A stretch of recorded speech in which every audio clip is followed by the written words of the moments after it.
How are you currently starting your rolls? There's a good chance that you're taking the ball and you're pushing underneath to get that initial movement.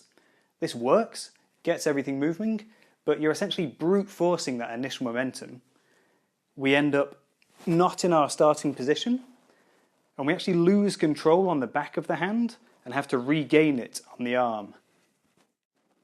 There's actually a really simple alternative that just lets us keep control all the way along and lets us stay in our starting position.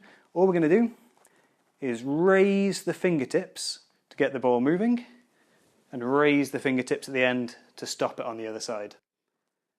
You'll see I stay in the same starting position, keep control all the way along.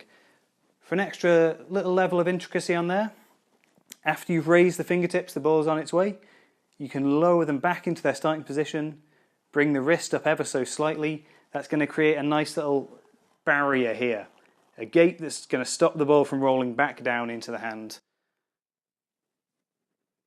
And it's just a nice, clean way of starting your rolls, either direction.